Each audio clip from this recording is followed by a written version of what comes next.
되돌아보면은 중요한 부분들은 분명히 좀 있을 거예요. 그리고 또 내가 조금 시간을 더 할애해서 설명한 부분들이 좀 있고, 그리고 이제 지난주도 그랬지만 일부 내용들은 그냥 여러분한테 스스로 확인을 한번 해보라라고 이렇게 권한 부분이 좀 있습니다. 이제 그런 부분들은 그대로 하면 돼요. 여러분들이 한번 살펴보면 될 거라고 보여지고요. 그리고 뭐 법 제도 같은데 관련된 내용들 중에서는 특히 이제 세부적인 내용 같은 경우는 필요하면 그때 찾아보면 되는 거예요.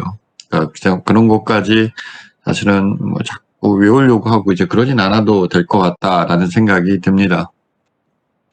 이 도시계획 영역 자체가 사실은 홍대에서 도시계획, 도시설계 두 가지 수업이 진행되는 걸로 알고 있는데, 이번에 도시설계 수업은 열리지가 않았죠.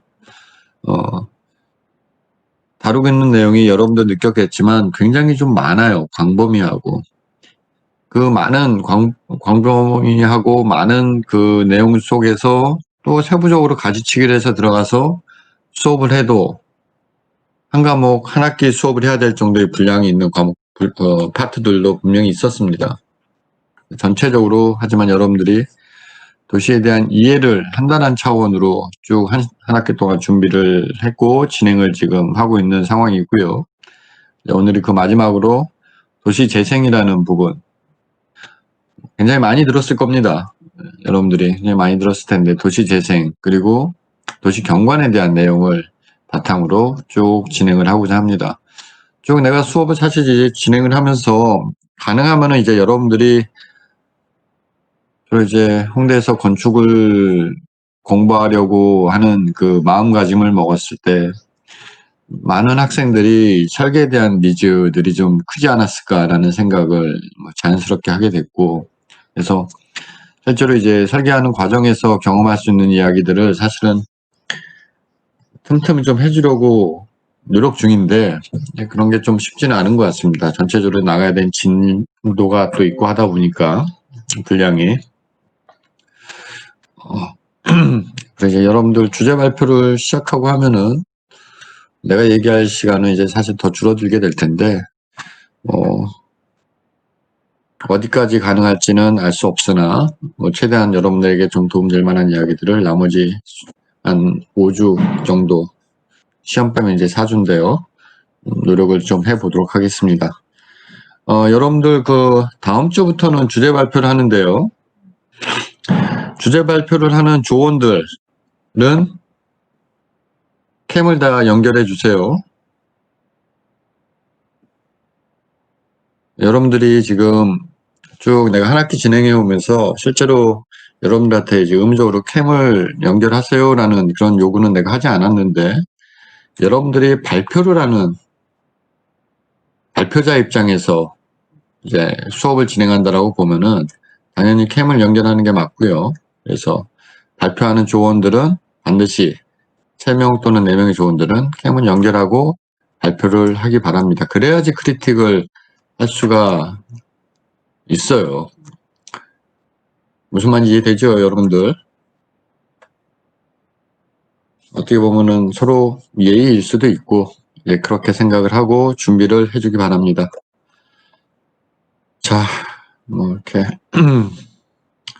먼저 11주차가 되니까 약간 좀 경건해지기도 하고 그렇습니다, 여러분들. 자, 그럼 재생에 대한 이야기를 한번 해보도록 합시다.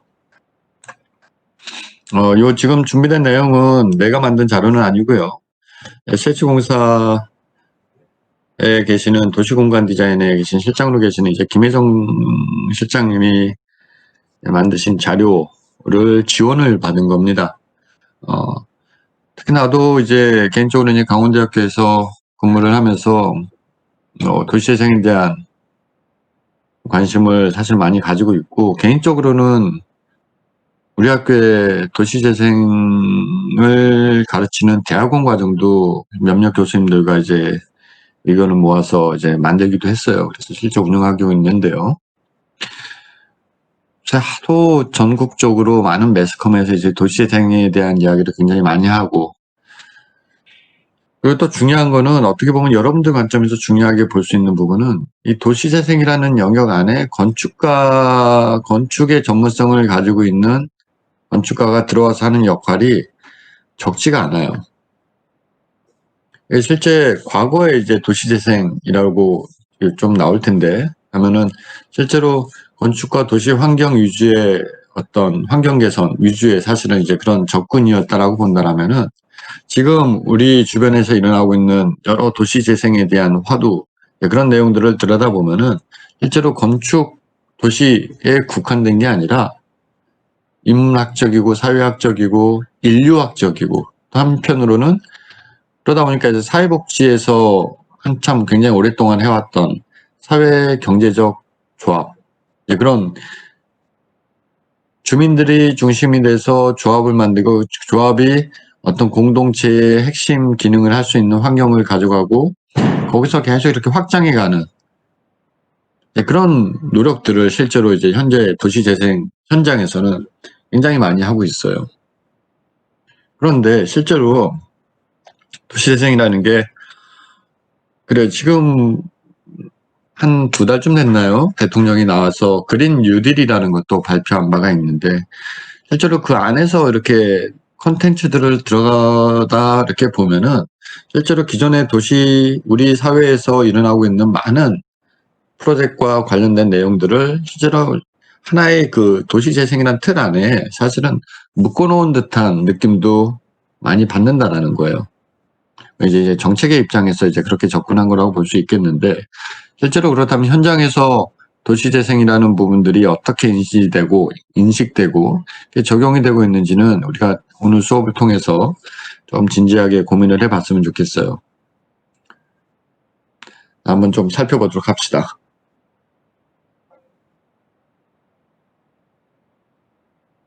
지금 화면이 보이나요?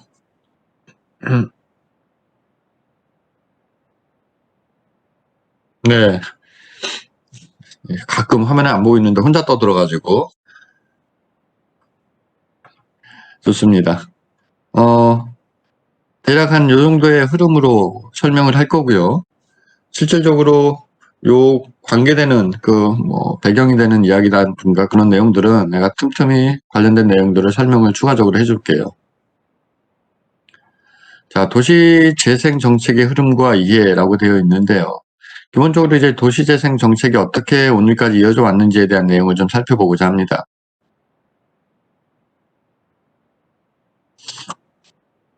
제목이 이제 도시도 사람과 같은 생로병사가 있다라고 되어 있는데요. 실질적으로 정말 맞는 얘기예요. 그러니까 모든 우리가 도시에서 영유하는 공간과 환경들이 지속적으로 발전을 하기에는 굉장히 어려운 구조를 가지고 있죠. 새로운 공간이 만들어지게 되면은 그 공간이 어떤 시대적인 이슈를 바탕으로 해서 막 성장하고 활성화되다가 어느 시기가 되면은 이제 그 성장의 기능을 멈추고 사실은 바로 멈추진 않죠. 고도 성장기를 가다가 성장의 경사가 좀 더 이렇게 완만해졌다가 쇠퇴의 기로를 걷게 되는 그런 다음에 다시 이제 재생의 방법들을 통해서 다시 이제 순환 구조를 갖게 하는 게 사실 어떻게 보면은 도시공간 안에서 우리가 고민하고 있는 재생의 목표이지 않을까라는 생각을 나도 개인적으로 하고 있는데요. 그래서 보시면 이제 반도시화 이런 내용들도 좀 나오고 우리가 홍대 앞에서도 사실은 굉장히 쉽게 우리가 경험할 수 있는 부분들이죠. 젠트리피케이션이라는 부분들. 굉장히 뭐예요? 예술가리라든가 진짜 어떤 특별한 문화와 그런 환경들을 가지고 그 지역의 문화를 새롭게 만들고 가치를 이렇게 끌어올렸는데 그러다 보면 어때요? 자연스럽게 그 지역의 경제적인 가치가 사실은 올라갈 수밖에 없는 그런 구조. 그렇게 올라가게 되면 건축주라든가 그런 입장에서는 임대료 당연히 이제 높여서 받고자 하는 욕망이 생기겠죠. 그렇게 되면은 실제 거기서 문화를 새롭게 만들었던 그런 분들은 실제로 그 지역에서 계속 존재할 수 없는 상황이 되는 거예요. 그럼 또 다른 곳으로 옮겨가게 되고 실제로 이제 이런 젠트리피케이션이라는 게 사실은 우리 사회에 한 10년 사이에 사실 굉장한 문제가 된 바가 있고 근데 요새 좀 조용해졌죠. 이런 뉴스 최근에는 나도 조금 보지 못한 것 같은데 모든 게 코로나19 때문에 사실은 다 묻혀버리는 지금 상황은 사실 좀 그렇다는 거예요. 그러니까 도시재생이라는 거를 얘기할 때 실제로 우리 현장에서 보면은 결국 주민들하고 자꾸 만나고 소통하고 관계 맺기를 통해서 서로에 대한 생각의 차이를 좁혀가는 게 어떻게 보면은 도시재생의 시작이다라고 얘기할 수도 있어요. 현장에서 경험을 통해서 얘기해 보면은. 그런데 어때요? 지금 여러분도 우리가 보지 못하고 한 학기 내내 지금 온라인 강의를 하고 있듯이 현장에서도 그런 거예요. 주민들하고 만날 수 있는 통로가 굉장히 제한될 수밖에 없다라는 거죠. 그래서 실제 전국적으로 도시재생 사업을 하고 있는 지역도 굉장히 많고, 뭐 너무 많죠. 거의 뭐 한 300~400개 이상 된다라고 지금 알고 있는데, 그런 지역들이 원활하게 보통 이제 4년, 5년이란 기간 동안 도시재생 사업이 진행되게 되는데, 그 4년, 5년이라는 기간에 실제로 코로나 때문에 움직이지 못하는 1년 혹은 2년이라는 시간이 그 안에 딱 들어가게 되면은 실제로 도시재생을 할 수 있는 기간은 굉장히 힘들어질 수밖에 없다라는 거죠. 물론 이제 그런 부분에 대한 고려를 통해서 기간 연장 같은 것들을 일부 해주겠죠. 하지만 그럼에도 불구하고 분위기라는 게 있는 거예요. 막 주민들하고 소통을 어렵게 해서 붐업이 될까 하는 찰나에 그런 것들이 이제 단절이 되고 갑자기 분위기가 확 바뀌게 되면은 굉장히 이제 완전히 이게 좀 분위기가 좀 다운되고 내려가게 되는 거고, 그걸 다시 끌어올리기 위해서는 기존에 했던 노력 이상의 노력이 사실 필요한 거죠. 그래서 항상 분위기 같은 것들도 사실 굉장히 중요하다라는 이야기를 좀 하고 싶습니다. 사실 우리의 많은 사회들이 서울을 비롯해서 전국의 많은 도시들이 마찬가지예요. 지금 우리 시기에는 여기 지금 나와 있지만 저성장이라고 나와 있는데, 우리가 한참 80년대, 90년대까지만 해도 고도성장기에 있었기 때문에 뭘 해도 사실은 될 수 있는 시기였다라는 거예요. 지금 시각에서 보면 사실 그래요. 뭐 나도 이제 그 시기 때 이제 학교를 다니고 했습니다만, 뭘 해도 사실은 될 수 있는 시기였다라고 본다라면은, 지금은 어떠냐면은 저성장기에 접어든 지금의 상황에서 보면은 사실은 완전히 그 반대적인 어떻게 보면 입장에서 우리가 고민을 해봐야 되는 거죠. 뭔가를 하기 위해서는 진짜로 우리가 사람들이 모일 수 있는 그런 여건을 만들 수 있을까에 대한 고민부터 시작해서 고민되어야 되는 어떤 접근 방식이라든가 전략이라든가 그런 것들이 사실은 다 달라져야 된다라는 거죠. 지금은 우리가 저성장기에 분명히 들어와 있고, 그 시기에 맞는, 그 환경에 맞는 접근이 반드시 필요하다라는 이야기를 하고 있는 겁니다. 이 도시재생이라는 개념이 1960년대부터 쭉 이렇게 정리를 해놓은 내용인데요. 이런 내용들은 실제로 이제 많은 연구자들에 의해서 진행이 된 바가 있고요. 그래서 검증이 된 내용이죠. 실제로 이제 재건이라는 게 리컨스트럭션이라고 얘기를 하는데, 재건이라는 계획이 실제로는 어떤 재생의 개념으로 많이 사실은 이제 쓰여 왔었고요. 초기만 해도.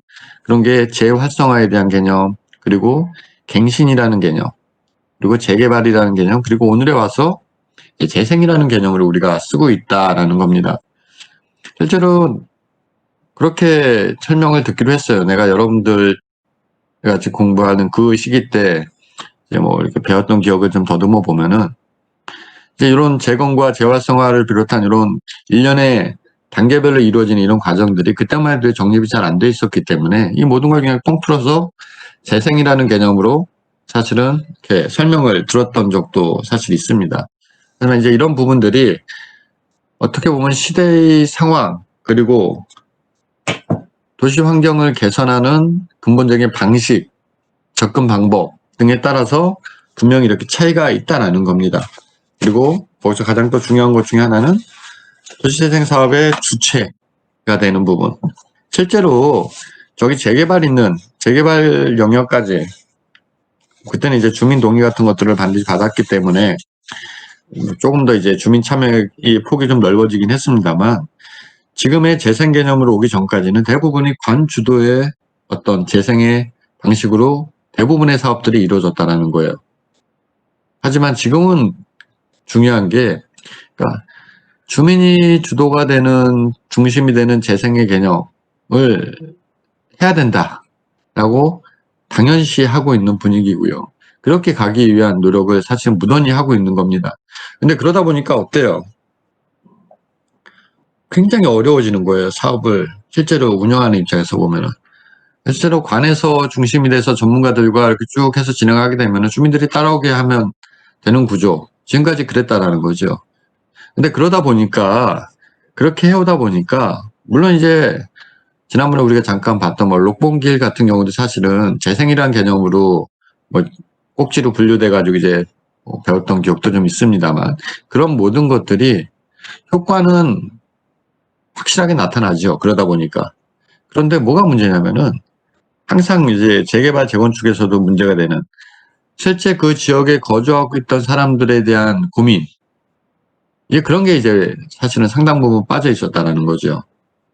그리고 그러다 보니까 그 뭐 지금의 시각에서 이렇게 바라보면은 그 지역을 가장 잘 알고 그 지역의 변화를 요구하고 기대하는 사람들은 결국 그 지역 주민들이라는 겁니다. 그래서 주민들의 참여를 적극적으로 해야 된다라고 당위적으로 이야기하고 있는데 그런 것들이 실제로 노력을 하고 있지만 현장에서 서울이라든가 수도권 대도시 같은 경우들은 실제로 상당히 그런 면에서는 부담이 좀 덜 거라고 생각이 되는데 지방의 중소도시들은 사실 굉장히 어려운 부분이에요. 그런 것들이. 대부분이 많은 중소도시들의 공동체에 이렇게 계시는 분들의 내면을 보면은 뭐 60대 이상, 70대 이상도 허다하고요. 그런 분들이 하실 수 있는 게 사실은 한계가 분명히 있더라라는 거죠. 그런 것들을 이제 현장에서는 이제 도시재생 사업을 하는데 주민, 그리고 아까 얘기했던 행정, 그리고 전문가, 또 한 꼭지가 뭐냐면은 총괄 코디와 마을 활동가예요. 그 이제 도시재생 지원센터에서 근무하고 있는 총괄 코디, 그리고 이제 마을 활동가인데 총괄 코디가 실제로 도시재생 사업을 하는 내용들의 총괄의 역할을 맡아서 하고요. 그 밑에 있는 마을 활동가가 주민들과 또 사실 긴밀하게 관계를 맺으면서 관련된 내용들을 이제 서포트해주는 역할들을 하는데 주민들의 그런 역량들이 사실은 굉장히 한계가 있다 보니 어때요? 마을 활동가, 총괄 코디 역할들이 사실은 굉장히 커지는 거죠, 상대적으로. 그런 특징들을 우리가 이해를 좀 할 필요가 있습니다. 자, 도시 재생에 대한 내용은 실제로 72년부터 이렇게 쭉 살펴보면은 결론부터 얘기하면은 실제 도시 재생 활성화 및 지원에 관한 특별법이 제정된 거는 2013년도예요. 그러니까 이때부터 실제로 도시 재생에 대한 개념이 정립이 되고 우리 사회에서 사실은 이제 시작이 됐다라고 보면 좋습니다.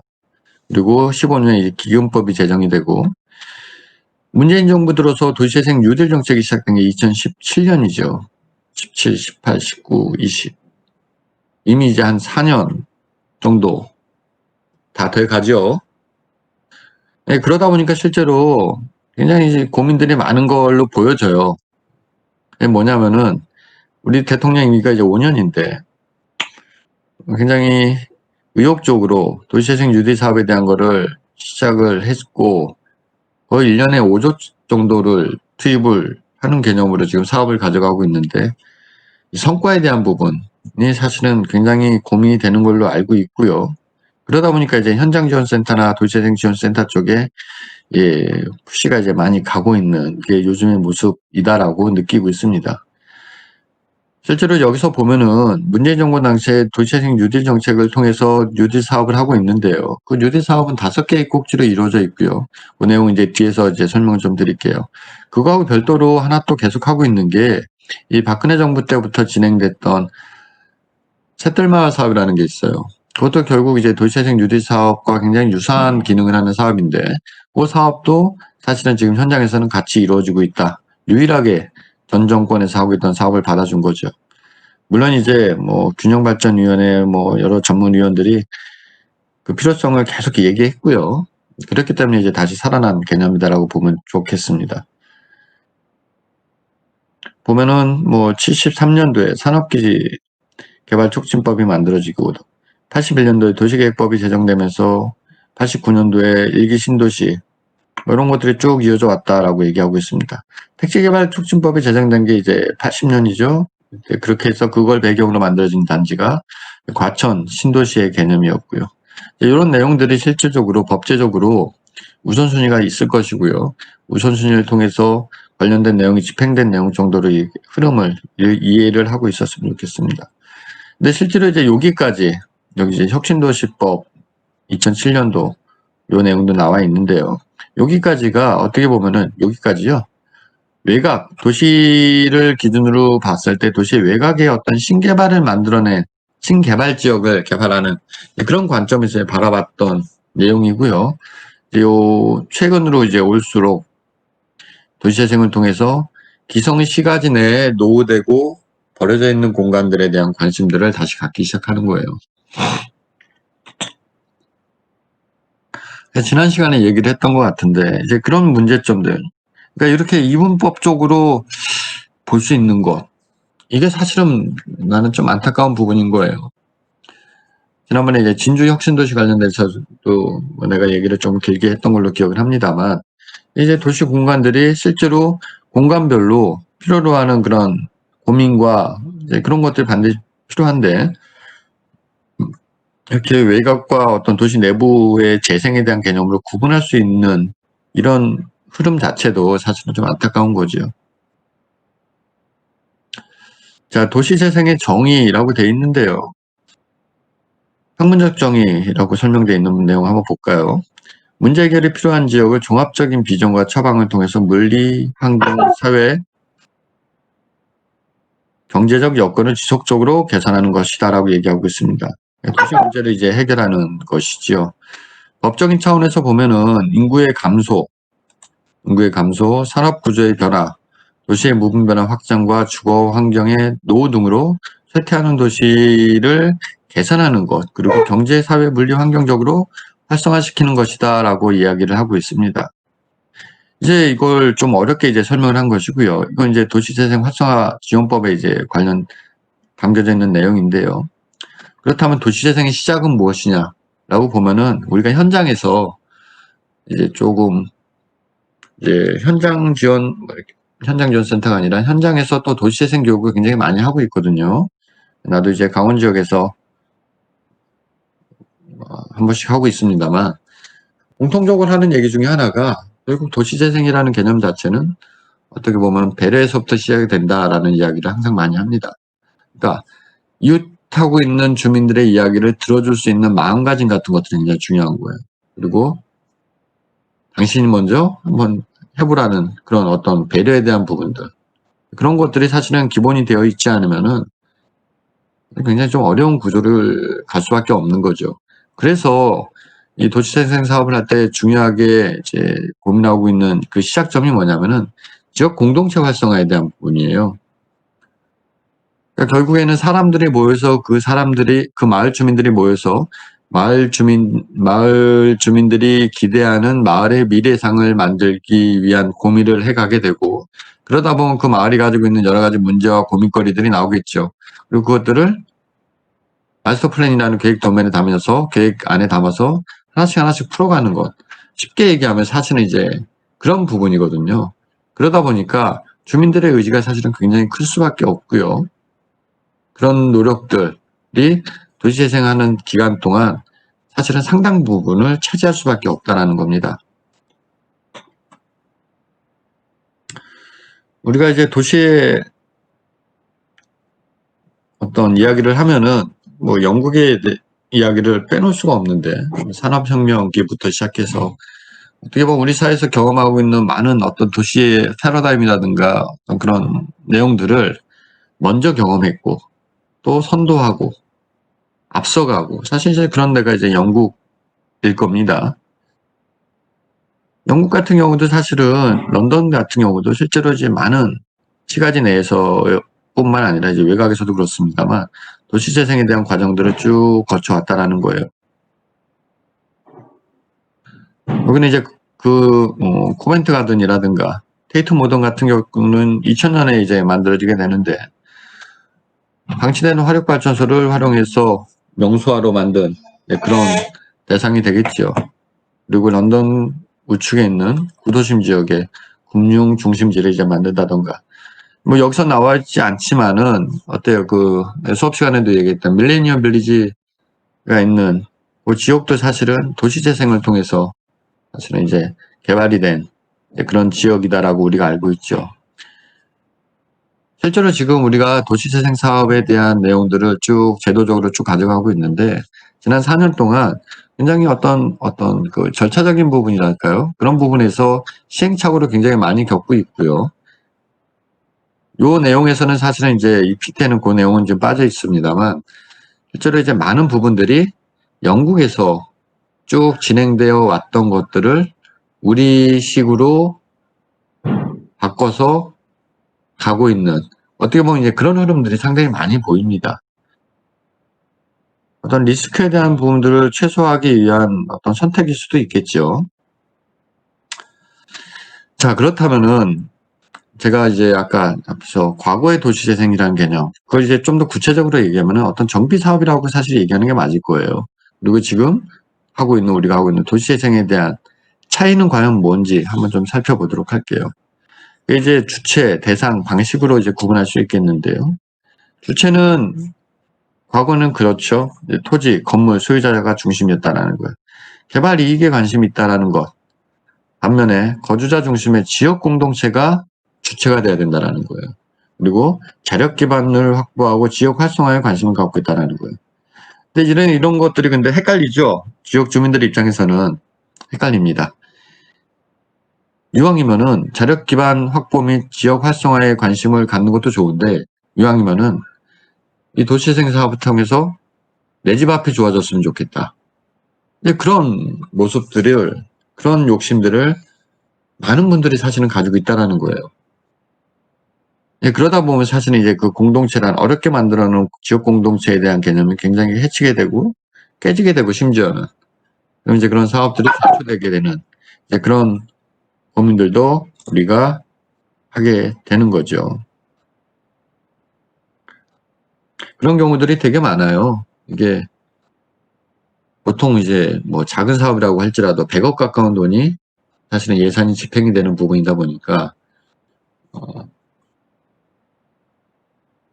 그런 경우들이 또 너무 많이 봤고 또 저도 자 대상은 그렇습니다. 그러니까 수익성이 있는 노지역을 대상으로 했다라고 한다면 자력 기반이 없어 공공의 지원이 필요한 쇠퇴 지역을 대상으로 한다라는 거예요. 지방의 대도시뿐만 아니라 중소도시까지 사실은 포함하고 있죠. 그리고 이게 어떻게 보면은 도시재생 사업을 하는 데 있어서 큰 사업들은 실제로 이제 중앙정부에서 선정을 하는데요. 그 외에 나머지 사업들은 사실은 지자체별로 선정을 해요. 강원도라면은 강원도청에서 사실은 이제 선정을 한다라고 보면 됩니다. 그래서 이제 그런 것들이 전국적으로 사실은 균형 발전을 고려하는 안배, 배분 그런 것과도 사실은 관계가 있다라고 보면 됩니다. 다음은 방식에 대한 부분인데요. 기존에 이제 물리적 환경 중심으로 이루어졌다라고 한다면 지금은 종합적 기능 개선에 주목하고 있다. 사회적이고 경제적이고 문화적이고 물리적인 환경. 이 물리적인 환경이 뭐 제일 뒤에 있습니다만 실제로 이걸 굳이 비율로 놓고 따진다면은 물리적인 환경이 사실은 제일 큰 것 같아요. 현장에서 경험을 해보면은. 그러면서도 그 물리적인 환경이 잘 작동되게 하기 위해서는 사회, 경제, 문화적인 접근이 필수적으로 필요한 것이고 그 중심이 되는 게 지역 공동체라는 거예요. 예를 들면 뭐 마을 기업이라든가 주민들끼리 경제 활동을 하기 위해서 마을 공동체 기업 같은 것들을 만드는 거죠. 사회적 기업 같은 것들을 만들고. 그래서 수익을 창출하고 수익을 주민들끼리 뭐 배분을 한다던가 그런 방식으로 사실은 하고 있다라는 거예요. 아무리 사실은 좋은 공간이라도 우리가 이제 설계를 하는 입장에서 여러분들도 이제 설계를 하고자 하는 입장에서 본다면 아무리 좋은 공간을 우리가 만들어 놔도 그 공간이 실제로 잘 쓰이지 않으면은 사실은 좀 지속 가능하다고 우리가 볼 수는 없겠죠. 항상 그 활용성, 이용성에 대한 부분들이 굉장한 고민들이 되는 것이고 특히 이제 어떻게 보면 지역의 중소도시들과 같이 어떤 기반에 대한 어떤 힘이 좀 취약한 지역들은 사실은 이제 그런 부분에 훨씬 더 많이 노출되어 있다라고 볼 수도 있겠죠. 도시재생 추진 체계에 대해서 좀 살펴보겠습니다. 계획 체계는 이제 중앙 같은 경우는 국가 도시재생 기본 방침에 의해서 진행이 되고요. 총리실에서 그리고 국토부에서 도시재생 지원 기구로 이렇게 내려오는 그런 구조를 가지고 있는 거죠. 광역지자체 같은 경우는 도시재생 전략계획을 수립하게 되고 그걸 바탕으로 해서 도시재생 활성화 계획을 수립하게 돼요. 크게는 이제 경제기반형, 근린재생형으로 구분되어 있다라고 이해할 수 있습니다. 도시재생 사업의 가장 하위 그룹은 사실 요거예요. 도시재생지원센터. 도시재생지원센터가 각 지자체별로 대부분 하나씩 다 있습니다. 강원도 같은 경우는 18개 지자체 중에서 2개인가 빼고 다 있는 걸로 알고 있고요. 그 2개도 조성을 곧 하지 않을까라고 생각이 됩니다. 이게 왜 필요하냐면은 도시재생 뉴딜 사업을 하려면은 쭉 평가 지표들이 있어요. 내가 우리 지자체에서 도시재생 뉴딜 사업 한번 이번에 해보자 라고 했을 때 그러면은 평가 지표들을 보고 그 지표에 맞게 점수를 따야 되는 거거든요. 그래서 어차피 평가를 받는 거기 때문에 여기 보면은 도시재생지원센터에 대한 운영에 대한 항목이 분명히 있다라는 거예요. 그래서 기본적으로 그런 것들에 대한 디폴트 점수를 받지 않고서는 굉장히 힘든 구조죠. 경쟁률이 상당히 세거든요. 그런 구조에 있다라는 겁니다. 그리고 이제 도시재생지원센터 같은 경우는 둘로 나눠져 있는데요. 각 지자체 행정기관에서 만든 센터가 있고요. 그 이제 보통 시센터 그렇게 얘기를 하는데요. 총괄하는 센터가 있고 도시재생 사업이 선정이 돼서 시작이 되면은 필수적으로 해야 되는 것 중에 하나가 현장지원센터를 만들어야 되는 거예요. 현장지원센터. 그 현장지원센터에 또 이제 총괄 코드가 있고 활동가들이 있는 거죠. 그래서 그 현장지원센터가 그 2년의 도시재생 사업 약 4년 내지 5년 동안 진행되는 그 도시재생 사업에 끝까지 책임을 지고 사실은 가는 거죠. 그 역할을 사실 이제 주는 거예요. 그런 구조를 가지고 있다라는 겁니다. 자, 도시경제기반형 도시재생에 대한 내용을 보면은 노후 산단이라든가 항만, 역세권 개발, 이전적지 개발 같은 지역을 대상으로 하고 주변 배후 지역에 연계된 지역까지 이제 대상으로 한다라는 거예요. 경제 기능을 통해서 고용을 창출하고 이를 통해서 전반적인 경제 활성화를 모색하는 데 사실은 목표가 있다라는 것이고요. 반면에 근린재생형 같은 경우는 조금 이제 지역적으로 좀 보는 거죠. 일상생활을 영위하는 데 있어서 경험하게 되는 어떤 상업에 대한 공간이라든가 노후 불량 주거 때문에 고통받고 있는 지역 주민들에 대한 환경 개선 그런 데 이제 주목을 하고 있는 거예요. 그래서 어떻게 보면은 생활 인프라를 확충하고 지역의 일자리를 창출하는 것 그러면서도 공동체 단위의 어떤 지역 주민들의 삶의 질을 개선하는 그 목적을 크게 이제 구분해서 이제 볼 수 있는 거죠.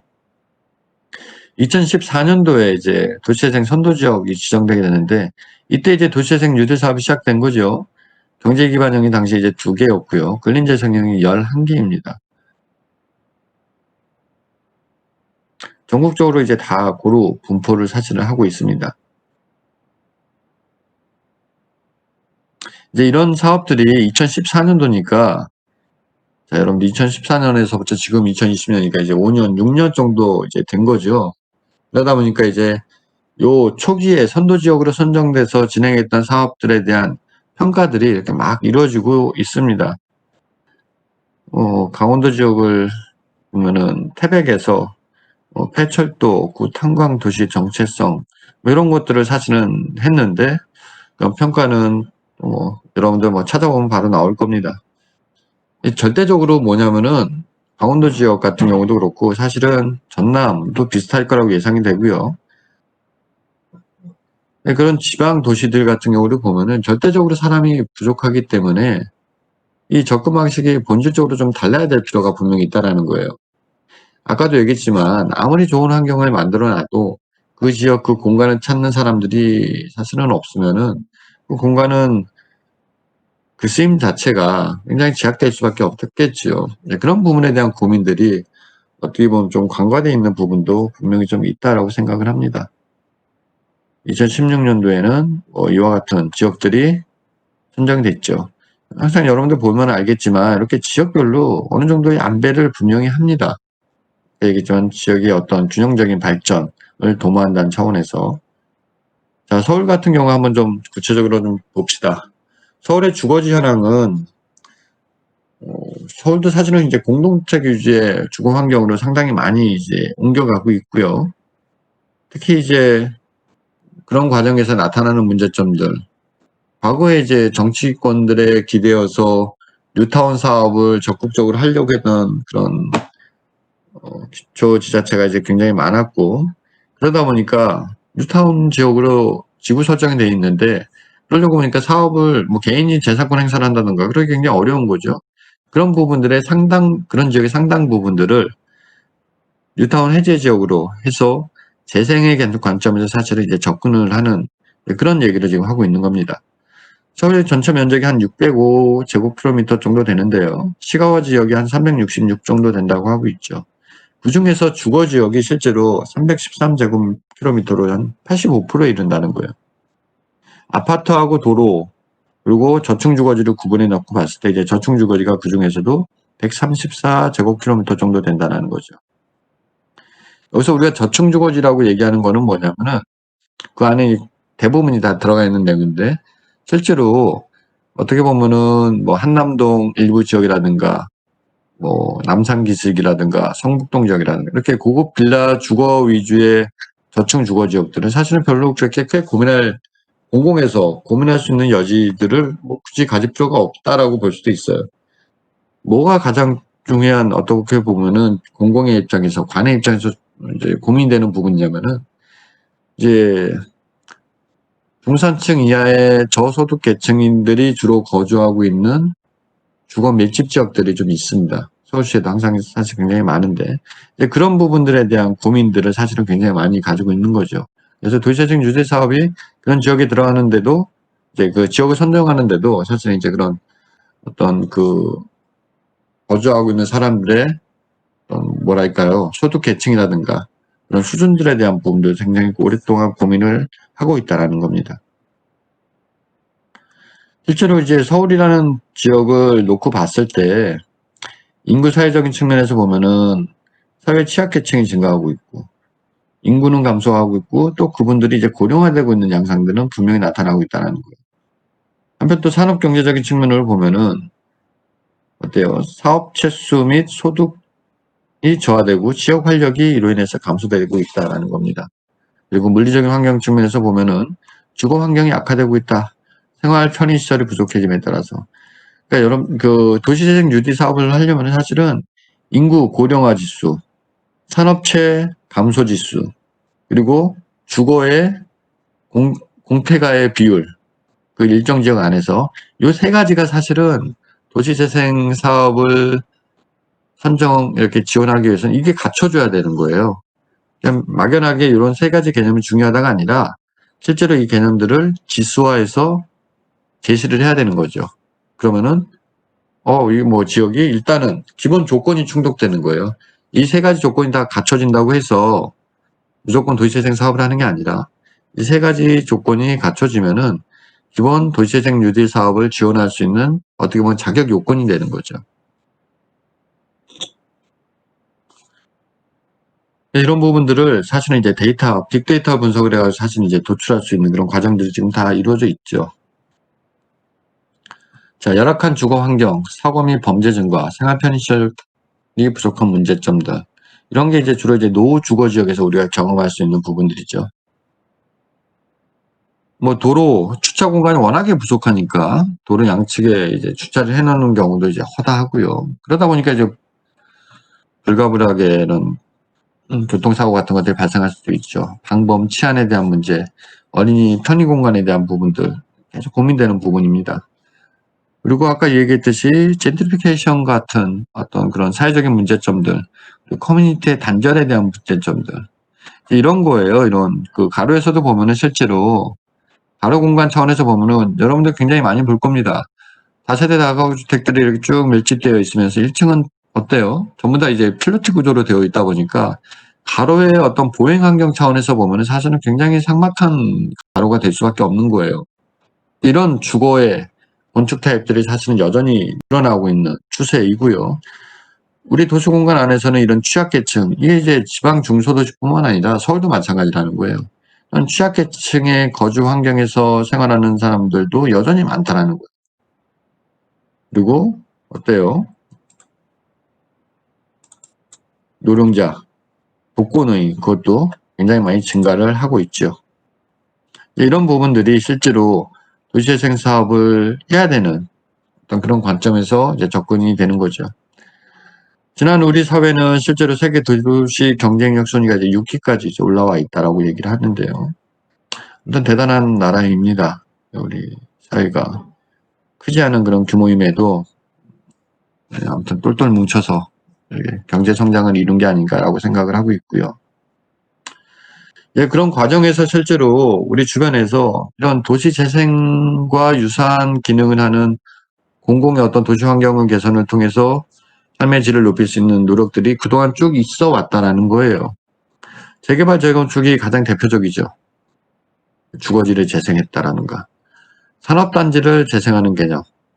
그러니까 보통 산업단지 재생의 개념은 산업단지 고도화라는 개념으로 사실은 진행이 쭉 되어 오고 있고요. 그러니까 산업단지가 우리가 1년에 그러니까 시와 산업단지 같은 경우는 1970년대 초반으로 기억하고 있는데 거의 초기에 이제 만들어지게 된 산업단지인데 그런 산업단지들이 어떻게 보면은 당시의 산업 구조에 필요한 단지의 형태로 만들어져 있다는 거예요. 건축이나 단지라든가 그런 부분들이 지금의 시대 그리고 앞으로의 시대에는 첨단 IT라든가 여러 가지 기술들을 이용한 산업 구조로 많이들 옮겨가고 있는데 그런 노후된 산업단지를 고도화를 통해서 환경을 개선시켜주고 그런 기술 중심의 산업 구조로 바뀔 수 있는 그런 이제 지원을 해주는 거죠, 일종의. 그 이제 산업단지 고도화라고 얘기하는데 그 일종의 지금 산업단지 재생에 대한 개념으로 바라보고 있는 겁니다. 실제로 그래서 그 산업단지 안에서 사람들이 직원들이 일하는 모습, 일하는 공간 그런 것들도 사실은 좀 차등적으로 접근이 필요한 거죠. 그리고 여러분들 잘 알고 있는 청계천 복원 같은 개념도 실제로 우리 공간의 재생에 대한 관점에서 사실은 쭉 이어져 온 어떤 큰 변화라고 볼 수가 있는 겁니다.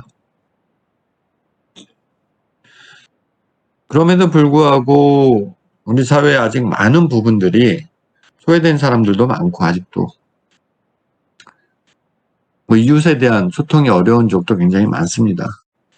그러니까 이제 이웃 소통, 커뮤니티 활성화 그런 부분들이 우리가 도시나 단지를 이야기할 때 빼놓지 않고 이야기하는 내용인데요.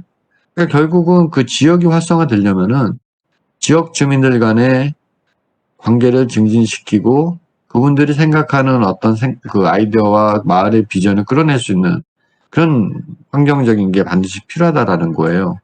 그리고 거기서 조금 더 나아가서 기대하는 거는 그거예요. 그 마을에, 그 지역사회에 소외된 사람들이 그 주민들끼리 어떻게 보면 커뮤니티 케어라고 얘기를 하는데요. 스스로 소통을 하면서 케어를 받을 수 있게 하는 그런 구조. 이제 거기까지 가는 게 사실은 어떻게 보면은 큰 목표일 수도 있는데요. 굉장히 좀 어려운 얘기지요. 주로 이제 사회복지 쪽에서 이제 그런 얘기를 많이 합니다만 건축과 도시를 바라보는 관점에서도 그런 공간들을 우리가 생각해 볼 수 있다는 겁니다. 길게는 서울의 자산과 미래 세대를 고려하지 못했다. 그 얘기예요. 그러니까 굉장히 사실은 무거운 얘기인데 단독주택 유지에서 다가구 다세대주택 아파트로 이제 옮겨오게 되고 그게 이제 아파트로 오고 고층화 양상들이 계속 나타나죠. 지금의 아파트들은 그 층수가 어마무시합니다. 그런 것들이 기존에 이런 환경까지 오다 보니까 이게 지금 우리의 도시의 모습이 정말 지속 가능한 모습으로 가고 있는가에 대한 사실은 진단을 엄밀하게 좀 해봐야 된다는 거지요. 기존 저주자를 비롯한 쭉 그러면서 이제 인구 유입도 계속 되어 왔고요. 서울이 계속해서 확장되는 환경이다 보니까. 그런데 이런 확장 일로의 길을 걸어왔던 서울의 경우에도 계속해서 이룰 수 있을까라는 생각을 해볼 필요가 있다는 거예요. 전국적으로 인구가 감소하는 시기에 서울 대도시도 지방도시 같진 않겠지만 인구가 감소하는 환경들은 분명히 맞게 될 것이고, 재개발 재건축을 해서 밀도가 계속 높아지는 그런 구조 역시도 사실은 어느 시점이 가면은 자부담이 그럼 결과적으로는 더 많아지게 될 텐데, 그런 언제까지 그렇게 밀도 높은 주거 유형으로 우리가 갈 수 있을까? 그런 고민들을 사실 해볼 필요가 있는 거죠. 고령화에 대한 부분들, 저출산, 청년 실업, 가용지 고갈, 이런 부분들이 실제로 우리 사회에 지금 저변에 그대로 깔려있는 내용들. 그리고 여기에 더한다면 또 뭐예요? 언택트, 코로나19. 지금 우리 사회가 고민하고 있는 그 과제들인 거지요. 그래서 어떻게 보면은 언택트 시대, 코로나19 시대에 도시계획이라는 것도, 도시를 바라보는 시각도 달라질 필요가 반드시 있다라는 거예요. 우리가 건축계획을 이렇게 어반 플래닝 이렇게 할 때 보면은 용도를 지정하고 그 면적을 지정할 때 결국 그 모든 것이 얼마나 많은 사람들이 여기에 모여 살 것인가에 대한 그 숫자에서부터 시작이 되는 거거든요. 그런데 지금 같은 올해와 같은 양상들이 계속 앞으로 간다라고 보면은 사람들이 모이는 거를 굉장히 꺼려할 것이고, 그러겠죠. 여전히 온라인으로 모든 걸 다 해결하려고 할 것이고, 그러다 보면은 지금의 기존에 우리가 어반 플래닝을 할 때 거쳤던 그런 절차 같은 것들이 완전히 새롭게 사실은 고민돼야 될 필요도 있다라는 겁니다. 그래서 서울형 도시재생 비전은 함께 만들고, 함께 잘 살고, 함께 행복한, 이런 내용으로 가겠다라고 사실 이제 SH공사에서 논리를 만든 거죠. 이런 거예요. 단기적으로는 공공에서 행정주도로 끌어주는 역할을 하겠다. 하지만 이런 것들이 나중에 가서는 주민과 민간 주도로 모든 것들이 이루어지고, 행정에서는 그냥 서포트해주고 지원해주는 그런 개념으로 갈 거야 라고 얘기하는 겁니다. 그래서 행정과 민간 그리고 주민이 서로 도와주고 관계 증진할 필요가 있다라는 얘기를 하는 거죠. 그런 내용들이 이제 공공의 가이드라인이라든가 민간 투자를 통해서 실천하겠다라는 얘기를 하고 있습니다. 자, 성장 동정이라는 얘기를 하고 있는데, 도시를 이끌어 나갈 핵심 지역의 경제적 향상을 고려해서 함께 잘 사는 개념들. 굉장히 이상적인 이야기인데요. 또 굉장히 또 어려운 이야기도 합니다. 함께 잘 살자라는 얘기죠. 상대적 소외 지역의 활력을 향상시키자라는 얘기들. 그리고 쇠퇴 지역의 삶의 질 제고를 통해서 함께 행복한 환경에 대한 부분. 지역 정체성이라는 얘기를 하는데, 우리가 이제 건축에서는 장소성, 정체성, 시간성 그런 얘기들을 사실 굉장히 많이 합니다. 굉장히 큰 주제이기도 하고요. 중요한 주제이기도 하고. 지역사회에서 내가 이렇게 좀 다녀보면요. 그러니까 사람도 많이 없고 사실 이제 그런 환경이다 보니까 지역사회가 갖고 있는 장점을 이 너무 많은데, 그러니까 주변에서 이렇게 봤을 때는, 근데 실제로 지역 주민들은 그들이 가지고 있는 장점에 대한 내용들의 어떤 그런 관심이랄까요? 그런 생각들을 사실은 그동안 해본 기회가 거의 없었던 것 같아요. 그래서 마을의 이야기를 얘기해달라고 그러면은 옛날부터 얘기하죠. 도시의 이야기를 해달라고 그러면은 강원도 18개 시군의 어떤 도시에 가서 해달라고 그러면은 고구려, 신라, 그때부터 이 도시가 어땠고, 그리고 근현대사로 올수록 말에 대한 이야기는 굉장히 압축이 됩니다. 그 얘기인즉슨 뭐냐면은 우리가 짧게 이제 근현대사를 거쳐오면서 도시의 굉장한 급격한 성장을 했다. 그러다 보니까 실제로 많은 부분에서 시행착오도 생기게 되고 도시 문제점들도 드러나고 있는 것들을 지금 계속 개선하고 해결해가고 있는 과정이다라고 이제 저는 생각을 하고 있는데, 이런 지역에 대한 이해와 그런 소개를 하는 부분도 사실 굉장히 취약하다라는 거예요. 지역사회일수록. 이런 것들을 자꾸 발굴하고 사실은 고민하고 그런 것들을 바탕으로 해서 새로운 아이디어를 만들어내는 게 사실은 어떻게 보면은 그 마을이만이 갖고 있는 어떤 차별성이다라고 얘기할 수 있겠는데요. 그런 것들이 사실은 현장에서 이루어지기는 녹록하지만은 않다라는 겁니다. 사회적 약자를 배려하는 그런 관계들. 공동체 회복에 대한 이야기 아무리 강조해도 지나치지 않는다는 겁니다. 자, 여기서부터는 한 10분 쉬었다가 계속해서 살펴보도록 할게요.